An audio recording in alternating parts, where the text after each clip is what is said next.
Welcome back to Scoper's Garage. I'm Scott, your host. Back trying to work on the 924 Turbo again. Didn't do much this week. It got really chilly here in south central Pennsylvania, and so I was demotivated to work on the car very much. But I did do a few things. This is the warm-up regulator I took off the car. Good news was that it's been really recently rebuilt. And the problem was that the input spot here, connection, was full of residue, which isn't good. So I tried to pull the filters out like I saw somebody else had done on another Sys car and couldn't get the filters out. So I decided to do and get something that I've wanted for a while, which was an ultrasonic cleaner. So I took it apart, put that top part in there, and blasted it for 4 or 5 minutes, I think, altogether, and put it all back together. I also modified it. You see here in the bottom, I've drilled a hole in that sheet metal piece so that you can put a 5mm Allen wrench up in there and make adjustments if you need to after you assemble it. So I'm going to put it back in the car this evening. The other lesson I am sharing, hope it helps many others, is that there's only one bolt that holds this thing in place. I spent probably 2 hours trying to get a Allen head tool down to get the second bolt out. Alright, so I was just talking about pulling this out. There's only one bolt that holds it. It's on the top, so it's really easy to, well, it's a lot easier than I thought it was going to be to get out. You got to disconnect the plug here and the 2 hoses here and the vacuum line there. It sits this way in the car. So I'm just going to put it back there. It sits below the ignition coil. Okay, I'm putting back the warm-up regulator, and I found it much easier to remove that auxiliary air valve right there, to get that out of the way so you can make the hardline connections with the 2 washers on the banjo bolt, as well as the vacuum line that's down in there. And I was wrong before. There are actually 2 mounts for the warm-up regulator, but you really only need the top one, as evidenced by the fact that that's what my car had, and that's what it has now. Now you can check the auxiliary air filter or auxiliary air valve pretty easily. Just look for ohms. Should be right around 30 ohms. I tested mine, it was 29 point something, so very close to 30 ohms resistance. And then if you apply 12 volts, the valve inside should close. Mine wasn't open very far, but when I applied 12 volts, it did close. I've heard if you put it in the freezer overnight or for hours, it'll open more, but it's never like fully open. So anyway, that's how you can test it. Apply some voltage, 12 volts right off the battery to those 2 prongs on the plug, and it should close as it gets warmed up. Okay, I've completed the smoke test. Took a lot of effort to get this separation right here, but it just pulls off. You take the screw loose here on the clamp and it will just pull off. And so now I'm adapting a method to set the idle adjustment from a Joe engineer who did it for a 911 with K-Jet. And one of the things he said to do was disable the thermo time switch, which he was doing to disable the cold start valve. Well, our cold start valve is very easy to disable right there. So as you can see, the lines for the injectors are sitting in these tubes, these bottles. And so I'm going to jumper the fuel pump relay and turn the ignition to on. So then I should be able to adjust the mixture, or not the mixture, but the idle in this location right here. It takes a 5mm hex wrench, and you adjust that until it's just dripping into the bottles, and then back off half a turn counterclockwise. So that's what I'm going to try to do. Alright, so the thing's hooked back up. Good reason to take pictures. The wires came out of the plug, and I should have had a picture of how they looked in the plug before I had taken it out, and I didn't, but I could tell by the pins pretty much, I think, where they all went. So, alright, here we go, trying to restart. And the battery is dead. Alright, well that's not surprising. I'm going to go hook a charger up to it. Alright, the battery charger was on all night. It's still not green, but we're going to give it a try here. This is, November 5th or 6th.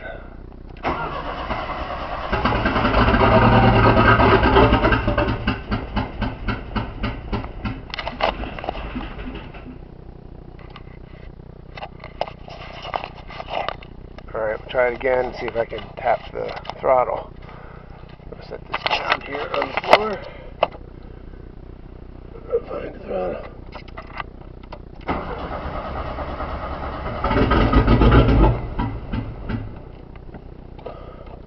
Let me see, maybe did I plug in the cold start valve?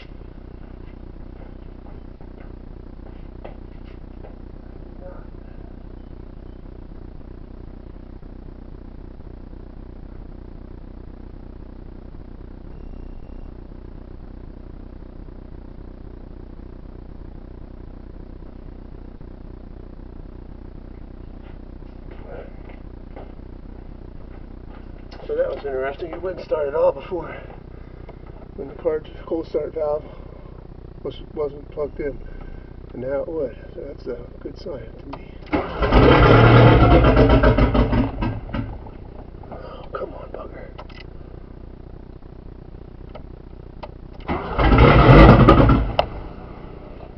Nope. Alright. Alright, I turned the idle mixture a quarter turn counterclockwise, which should make it a little bit leaner. See if that makes it better.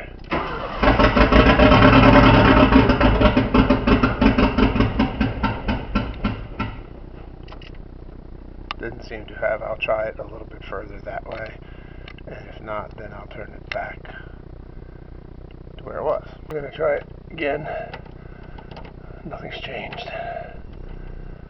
Just want a reminder of how it runs. It doesn't run that way.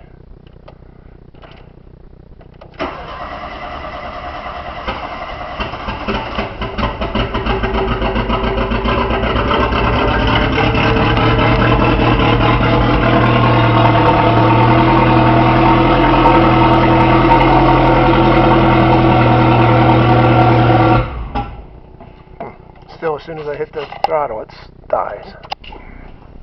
Alright, I am back on my 931 again. So, quick background. Fuel system seems to be working fine. I thought for a while that my idle mixture was off. So I tweaked that a little bit. And it didn't really make much difference. Maybe a little bit. So then I went back, and it was just coughing and sputtering when I tried to start it. So my hunch was that it was timing related, and so I went back and I set the timing on the crank at top dead center, and up here at top dead center, and then I looked at my rotor under the cap, right, and it was in between 3 and 1 instead of pointing at 1. So I loosened up the nut on the high side there, rotated it clockwise, I don't know, 20, 30 degrees, pretty good bit. And now we're going to try to start it. Come around here, switch hands, grab the key. Oh, I also checked the wires on the multi-plug on the Ditzy box because it had kind of fallen apart for me, and I thought I had it right, but when it was just kind of coughing and sputtering, I'm like, oh, maybe I got it wrong. So I checked them, and they were right, which is cool. And that's why I went on into the timing with the distributor and rotor. So let's see what happens here. Now it started right up. find the throttle.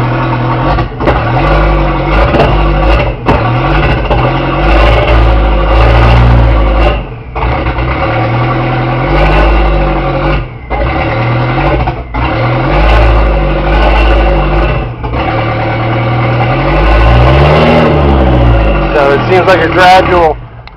It's really loud because it's got a Holy exhaust. I can hear the turbo, which is really cool. What was I saying? Oh, I don't know. It's got a Holy exhaust, so it stinks right now, and it sounds awful. But it's running, so that's a really good thing. There's quite a bit of smoke, but it's not electrical, so I'm guessing there's just oil and stuff on the exhaust back there. I'll take a look underneath and see if it's leaking any oil. And if there's a fresh problem, that would be interesting. But at least maybe now I can, so I've got to fill up the radiator, the cooling system. I've got a flush bottle over there in the corner. So I've got to fill that up. And maybe I can actually move it in and out of the garage. I don't know if I'll do that tonight or tomorrow. Stay tuned. Progress. Okay, that's going to wrap it up for this episode of Scoper's Garage. I need to go tidy things up a bit. The clamps that hold the hard lines for the fuel injectors need to be put back together, and I need to fill up the cooling system and put some flushing stuff in there, clean that out. So hopefully next time I record a video, the 931 will be moving on its own. Stay tuned. Thanks for joining, and take it away, Henry. Say goodbye.